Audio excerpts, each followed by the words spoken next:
Hindi classes by HR Gorasia YouTube channel पर सभी का स्वागत।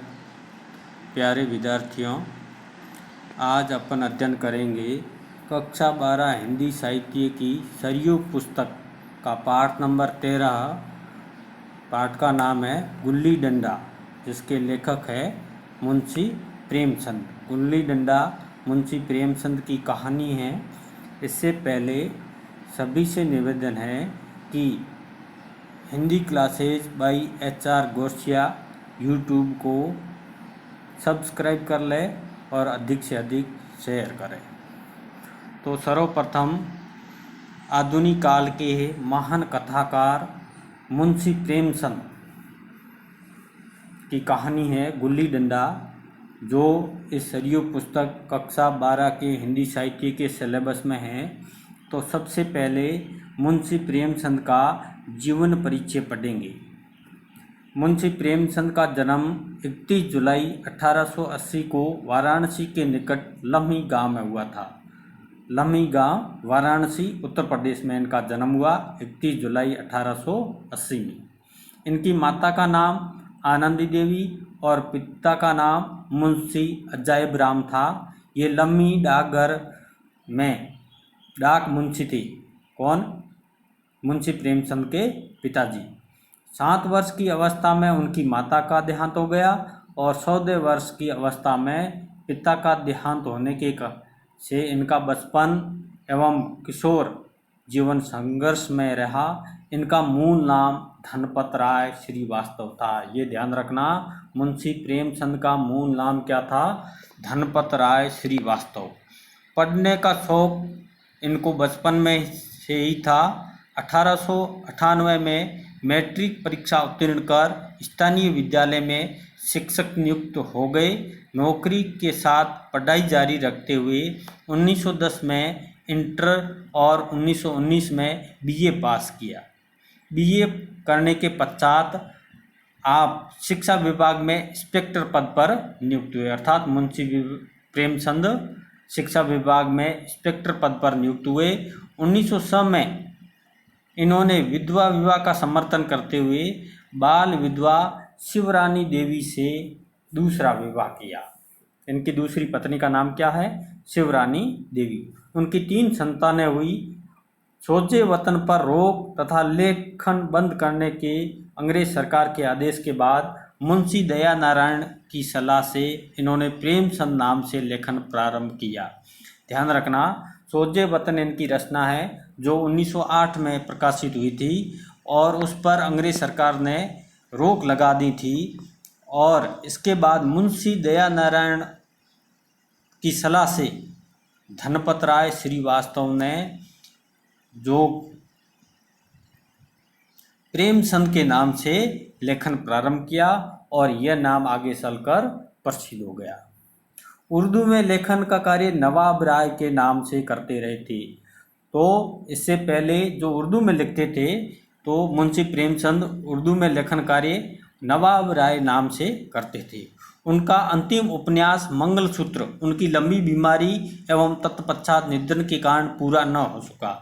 उनका अंतिम उपन्यास जिसका नाम है मंगलसूत्र, जिसको वो पूरा नहीं कर सके, लेकिन इनका पुत्र था जिनका नाम है अमृत राय, ने इस उपन्यास को पूरा कर पुत्र धर्म का निर्वहन किया। मुंशी प्रेमचंद ने हिंदी साहित्य को नाटक, निबंध, उपन्यास, कहानी जैसी अनेक विधाओं से समृद्ध किया। साथ ही उन्होंने संपादन एवं अनुवाद कार्य भी किया, परंतु इनको प्रसिद्धि एक कथाकार एवं उपन्यासकार के रूप में मिली। मुंशी प्रेमचंद को प्रसिद्धि के कारण उनका कथाकार होना, कहानीकार होना और उपन्यासकार के रूप में उनको प्रसिद्धि मिली।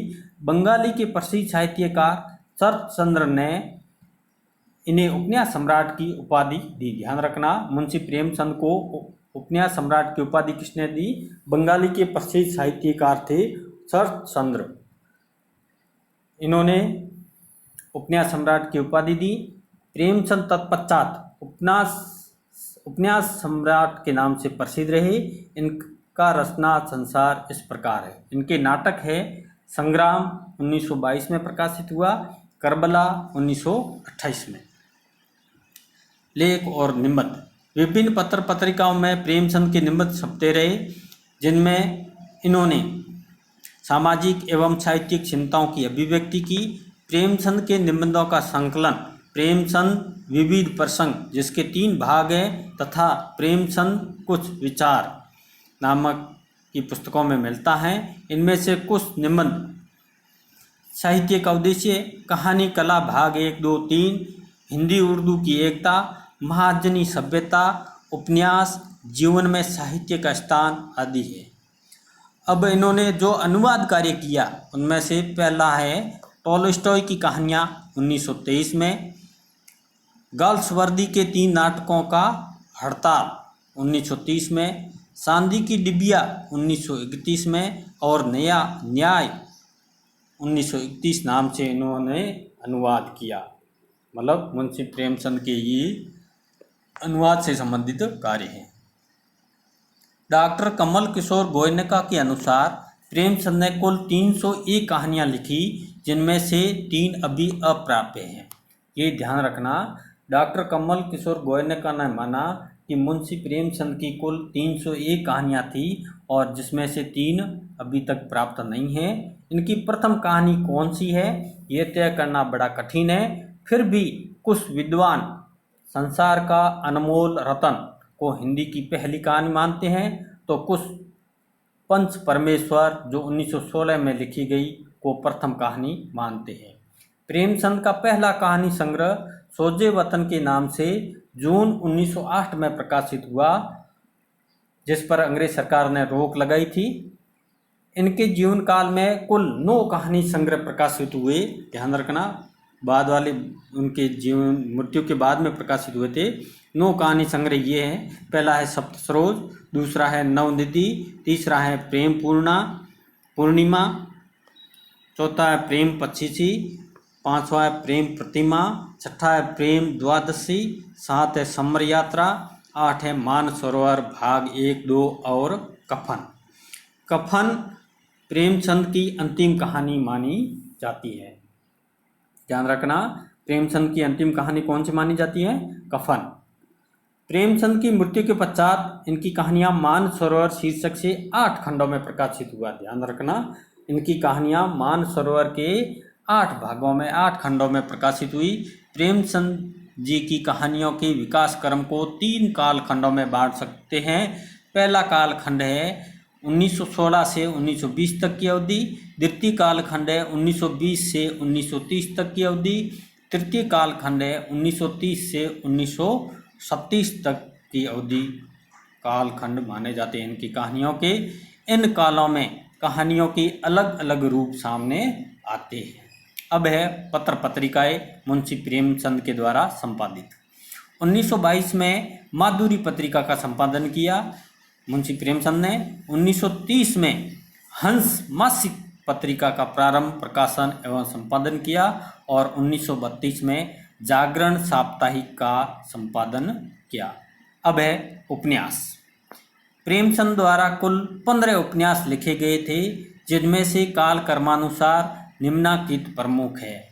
वरदान ये अनुदित उपन्यास है जो 1921 में, प्रेमा 1907 में, रूठी रानी 1907 में, सेवा सदन 1918 में, प्रेमाश्रम 1921 में, रंगभूमि 1925 में, कायाकल्प 1926 में, निर्मला 1927 ईस्वी में, गबन 1931 में, कर्मभूमि 1932 में, गोदान 1937 में और मंगलसूत्र जो इनका अधूरा उपन्यास है, इनको पूर्ण कराया था उनके पुत्र अमृतराय ने, और जो इनकी मृत्यु के पश्चात 1948 में प्रकाशित हुआ।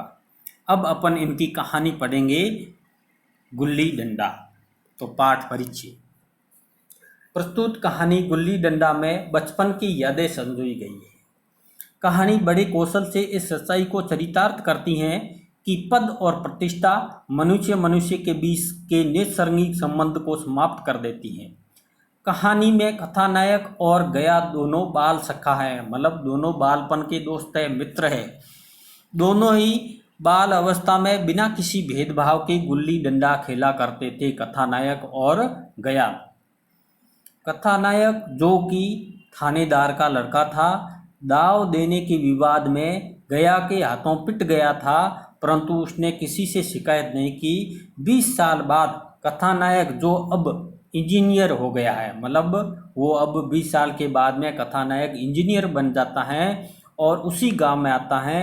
यहाँ वह बचपन की स्मृतियों को सजीव करने के लिए गया से मिलता है और उसके साथ गुल्ली डंडा खेलना चाहता है। उसके बहुत आग्रह पर गया खेलता तो है, लेकिन उसके खेल में बचपन वाली बात कथानायक को नज़र नहीं आती है। यहाँ कथानायक सोचता है कि उसकी अप्सरी गया और उसके बीच क्या बन गई है, दीवार बन गई है। जो उनके बचपन का संबंध था वो अब नहीं रहा है। यह दर्शाते हुए कहानी का समापन हो जाता है। अब मूल पाठ। कहानी की शुरुआत इस प्रकार है।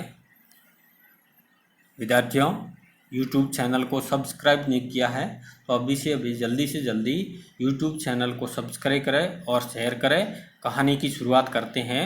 हमारे अंग्रेज दोस्त माने या न माने, मैं तो यही कहूँगा कि गुल्ली डंडा सब खेलों का राजा है। ये हमारे यहाँ का एक लोक प्रसिद्ध खेल है।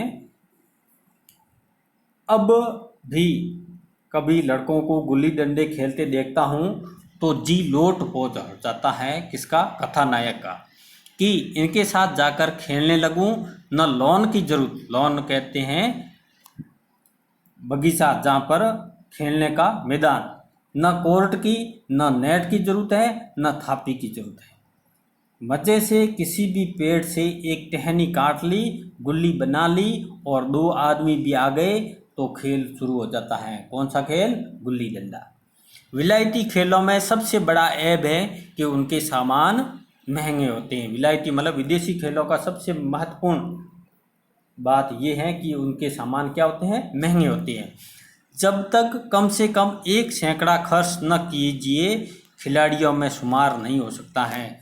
कोई भी खेल ऐसा नहीं है जो 1 सैकड़ा खर्च किए बगैर शुरू नहीं हो सकता है, लेकिन गुल्ली डंडा बिना कोई खर्च के आसानी से खेला जाता है। यहाँ गुल्ली डंडा की बिना हर फिटकरी के सोखा रंग देता है। न हर्ड लगती है न फिटकरी लगती है और रंग सोखा का सोखा रहता है, मतलब बिना पैसे काम आसानी से हो जाता है। पर हम अंग्रेजी चीज़ों के पीछे ऐसे दीवाने हो रहे हैं कि अपनी सभी चीज़ों से अरुचि हो गई है। स्कूलों में हर एक लड़के से 3-4 रुपये सालाना केवल खेलने की फीस ली जाती है। किसी को ये नहीं सोचता कि भारतीय खेल खिलाए जो बिना दाम कौड़ी के खेले जाते हैं। अंग्रेजी खेल उनके लिए जिनके पास धन है। गरीब लड़कों के सिर क्यों ये व्यसन मरते हो? व्यसन मतलब बुरी आदत क्यों मरते हो? देसी खेल ही अच्छे हैं।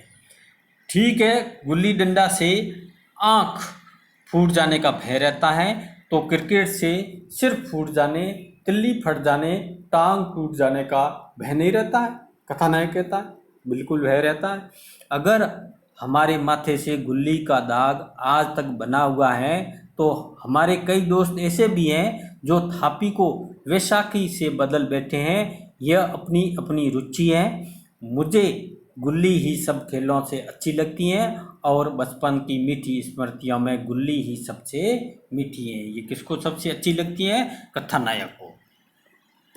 वह प्रातःकाल घर से निकल जाना, वह पेड़ पर चढ़कर टहनियाँ काटना और गुल्ली डंडे बनाना, वह लड़ाई झगड़े, वह सरल स्वभाव जिसमें सूद अशूद, अमीर गरीब का बिल्कुल भेद नहीं रहता था, जिसमें अमीराना चौंचलों की, प्रदर्शन की, अभिमान की गुंजाइश ही नहीं थी। यह उसी वक्त भूलेगा जब घर वाले बिगड़ रहे हैं, पिताजी चौके पर बैठे वेग से रोटियों पर अपना क्रोध उतार रहे हैं, अम्मा की दौड़ केवल द्वार तक है, लेकिन उनकी विचारधारा में मेरा अंधकार में भविष्य टूटी हुई नौका की तरह डगमगा रहा है और मैं हूँ कि पदाने में मस्त, मतलब उनको हराने में मस्त हूँ। सामने वाले खिलाड़ी को न नहाने की सूदी है न खाने का, न तो स्नान करने का नहाने का कोई सूद है और न खाने की ध्यान रहा है।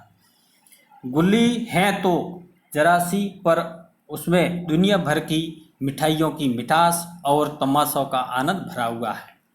मेरे हमजोलियों में एक लड़का गया नाम का था। इसका कथानायक का एक मित्र था जिसका नाम था गया।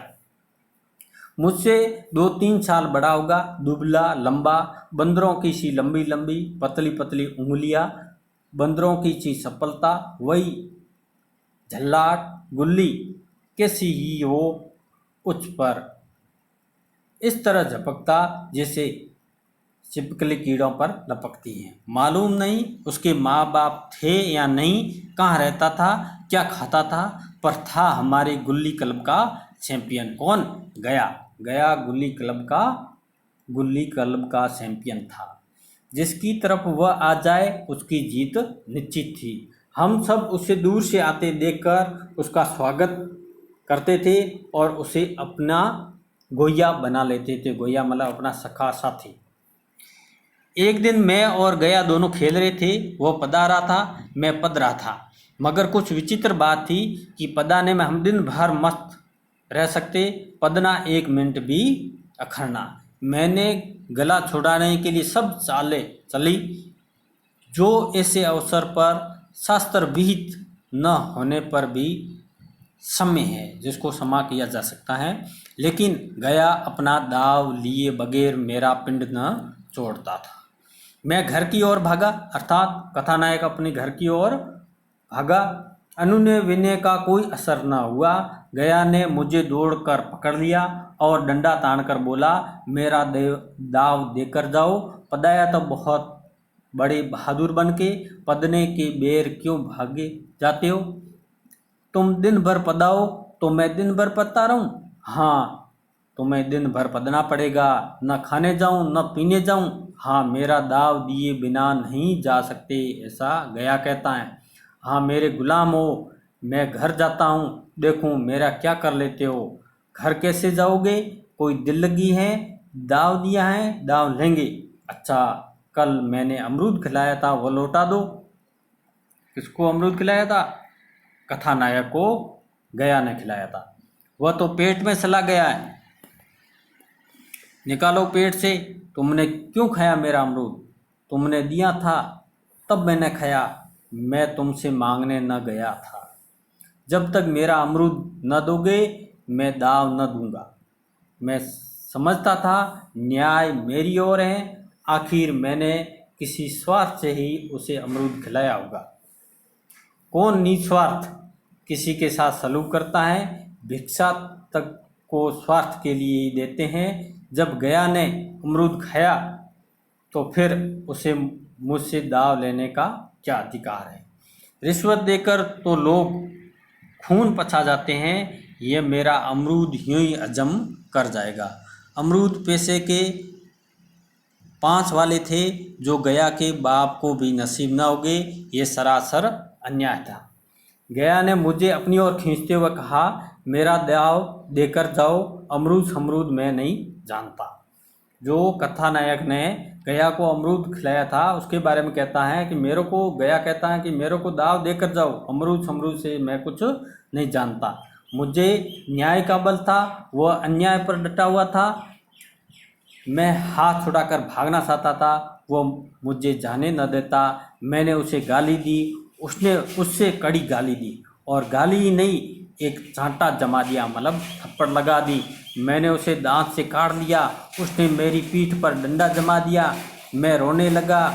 गया मेरे इस अस्त्र का मुकाबला न कर सका। अस्त्र का मतलब है जो फेंक कर चलाया जाने वाला हथियार। भागा, कथानक भाग गया वहाँ से। मैंने तुरंत आंसू पोंछ डाले, डंडे की चोट भूल गया, हंसता हुआ घर जा पहुँचा। मैं थानेदार का लड़का एक अदने से लड़के के हाथों पिट गया। यह मुझे उस समय भी अपमानजनक मालूम हुआ, लेकिन घर में किसी से शिकायत न की। उन्हीं दिनों पिताजी का वहाँ से तबादला हो गया। नई दुनिया देखने की खुशी में ऐसे फूला कि हम अपने हमजोलियों से बिछुड़ जाने का बिल्कुल दुख न हुआ। पिताजी दुखी थे, यह बड़ी आमदनी की जगह थी। अम्मा जी भी दुखी थी। यहाँ सब चीज़ें सस्ती थी और मोहल्ले की स्त्रियों से घेराव सा हो गया था, लेकिन मारे खुशी की फूला न समाता था। फूले न समाना मतलब अत्यधिक प्रसन्न होना, ये मुहावरा है। लड़कों ने जींट उड़ा रहा था।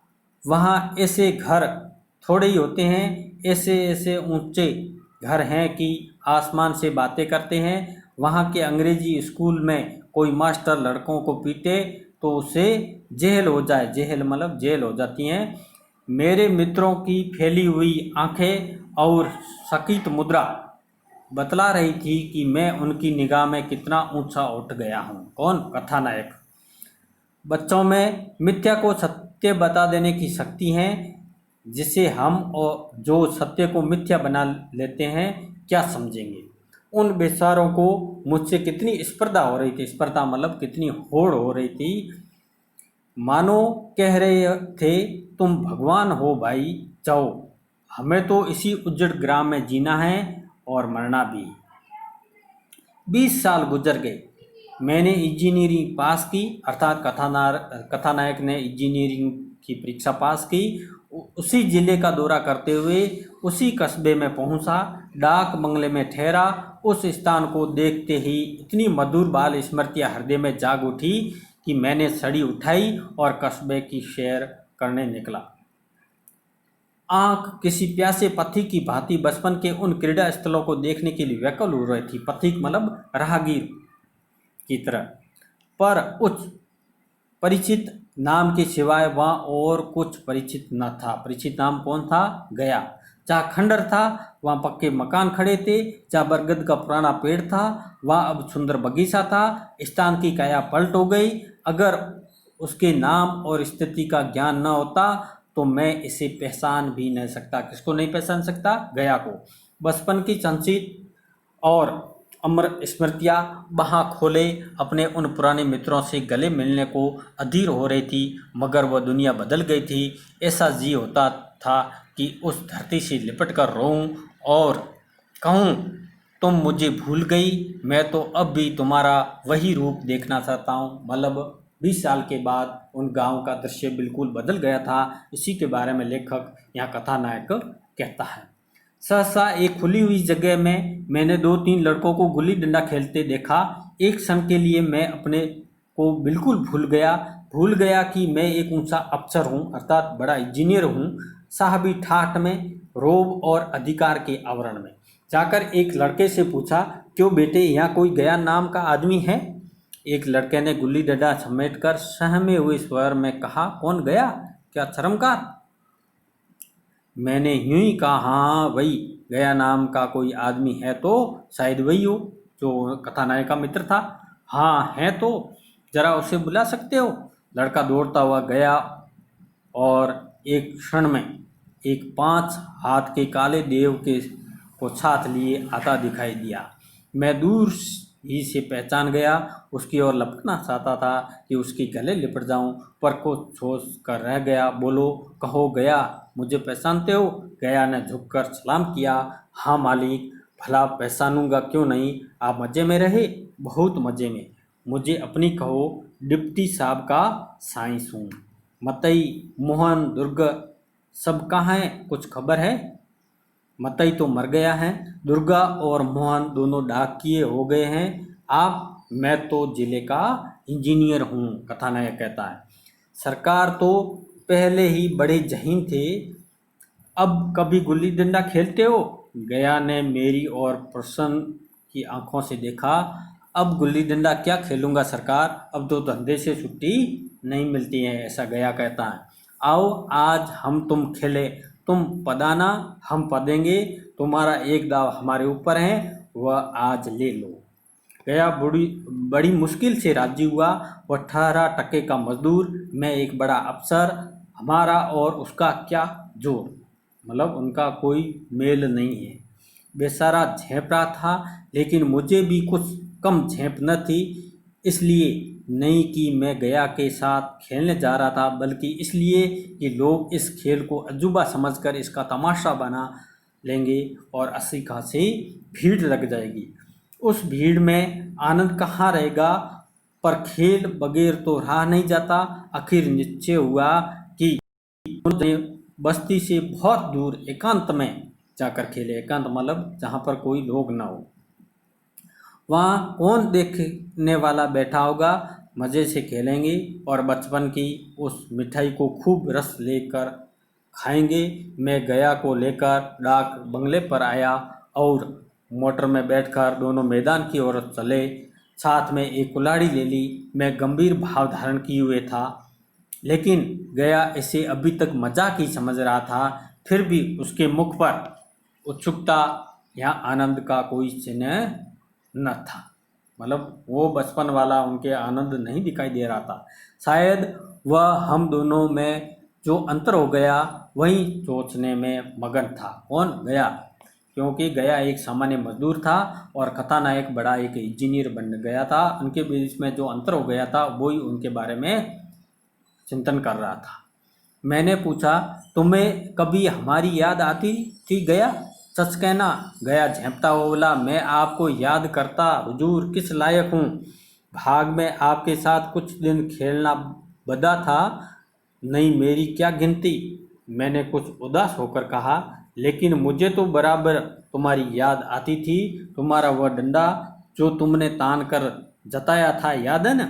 गया ने पछताते हुए कहा, वह लड़कपन था सरकार, उसकी याद न दिलाओ। मतलब उस बात को भूल जाओ।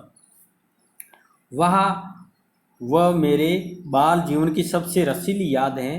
तुम्हारे उस डंडे में जो रस था वह तो अब न आदर सम्मान में पाता हूँ न धन में।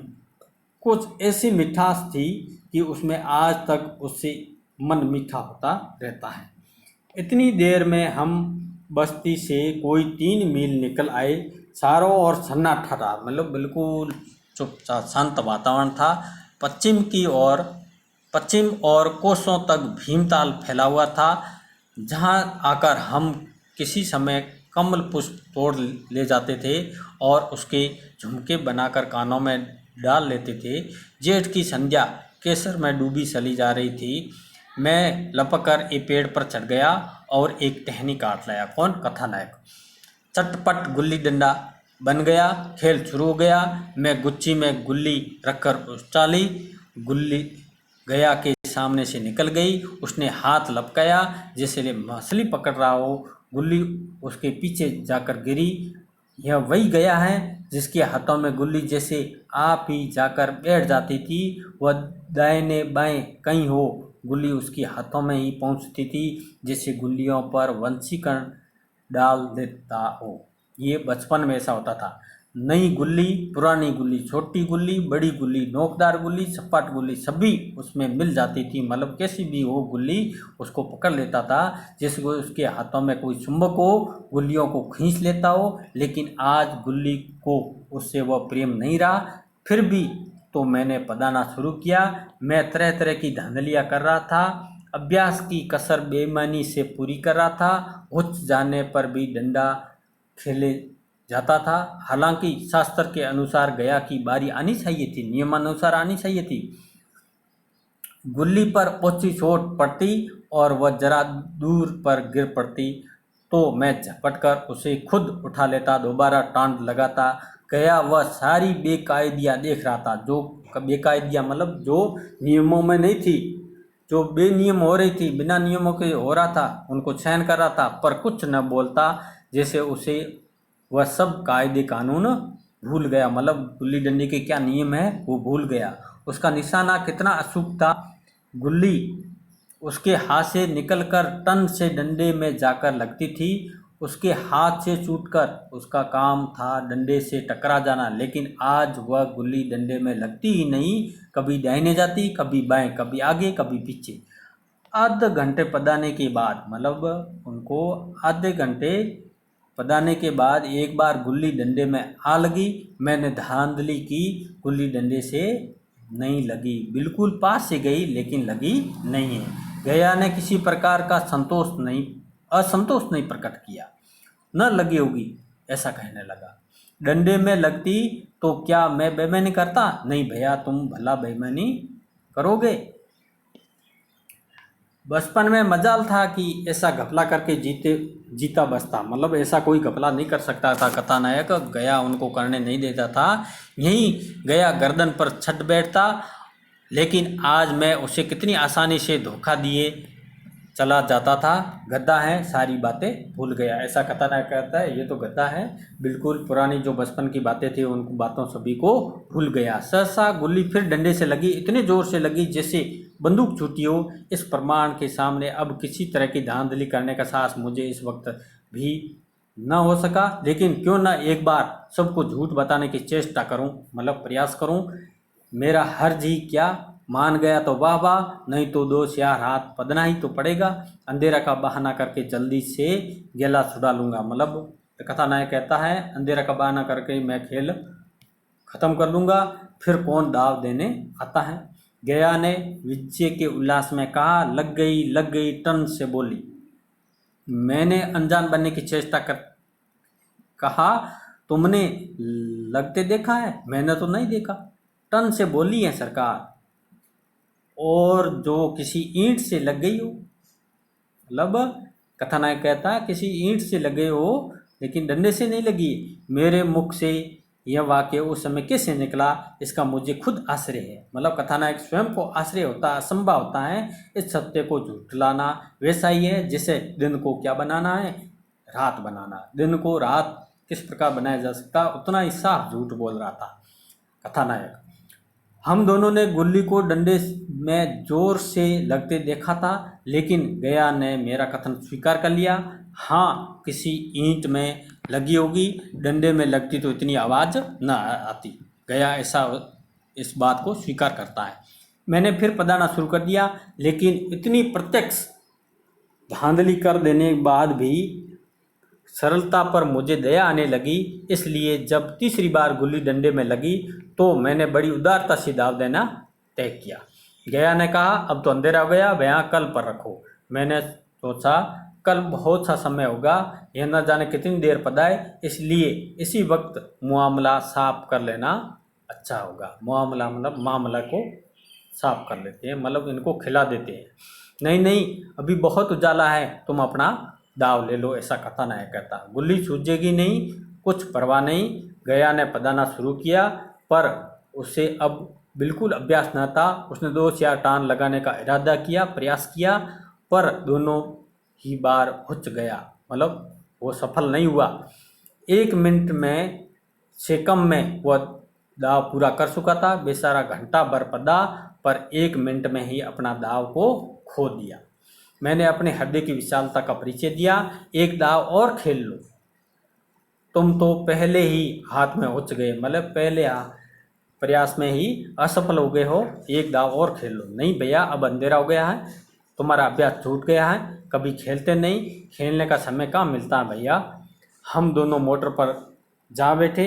चिराग जलते जलते पड़ाव पर पहुंच गए। गया चलते चलते बोला, कल यहाँ गुल्ली डंडा होगा, सभी पुराने खिलाड़ी खेलेंगे, तुम भी आओगे? जब तुम्हें फुर्सत हो तभी खिलाड़ियों को बुलाओ। मैंने शाम का समय दिया और दूसरे दिन मैच देखने गया। कोई 10 आदमियों की मंडली थी। कई मेरे लड़कपन के साथी निकले। अधिकांश युवक थे जिन्हें मैं पहचान न सका। खेल शुरू हुआ। मैं मोटर पर बैठा बैठा तमाशा देखने लगा। आज गया का खेल, उसका वह निपुण देखकर मैं चकित रह गया, मतलब अचंभित रह गया। निपुण मतलब उनकी निपुणता उस खेल में। टार लगाता तो गुल्ली आसमान से बात करती थी। कल की सी वह झिझक, वह हिचकिचाहट, वह बेदिली आज न थी। मतलब कल जो कथानायक के साथ गया खेला था, उसके साथ में जो झिझक थी, हिचकिचाहट थी, वो आज दिखाई नहीं दे रही थी। लड़कपन में जो बात थी, आज उसने प्रौढ़ता प्राप्त कर ली। जो लड़कपन में जो उनका खेल पर दबदबा था, वही आज प्रकट हो रहा है। कहीं कल इसने मुझे इस तरह पदाया होता तो मैं जरूर रोने लगता। कौन कहता है? कथानायक कहता है। उसके डंडे की चोट खाकर गुल्ली 200 गज की खबर लाती थी, मतलब इतना जोर से मारता था, गुल्ली 200 गज दूर तक जाती थी। पदने वालों में एक युवक ने कुछ धांधली की। उसने अपने विचार में गुल्ली लपक ली। गया का कहना, गुल्ली जमीन में लगकर उछली थी इस पर दोनों में ताल ठोकने की नौबत आ गई, मतलब स्थिति आ गई। युवक दब गया, गया का तमतमाया हुआ चेहरा देखकर डर गया। अगर वह दब न जाता तो जरूर मारपीट हो जाती। मैं खेल में न था, पर दूसरों के इस खेल में मुझे बड़ी लड़कपन का आनंद आ रहा था। किसको? कथानायक को आनंद आ रहा था। जब हम सब कुछ भूलकर खेल में मस्त हो जाते हैं। अब मुझे मालूम हुआ कि कल गया ने मेरे साथ खेला नहीं, केवल खेलने का बहाना किया, क्योंकि अब उनके बीच में अफसरी का और एक सामान्य मजदूर के दोनों के बीच की जो दीवार थी, वो एक बीच में दीवार पैदा होने के कारण वो उसके साथ में उचित रूप से नहीं खेला। उसने मुझे दया का पात्र समझा। मैंने धांधली की, बेईमानी की, पर उसे जरा क्रोध न आया। किसको क्रोध नहीं आया? गया को। इसलिए वह खेल न रहा था, मुझे खिला रहा था, मेरा मन रख रहा था। वो मुझे पदा कर मेरा कचूमर नहीं निकालना चाहता था। मैं अब अफसर हूँ, यह अफसरी मेरे और उसके बीच में क्या बन गई है?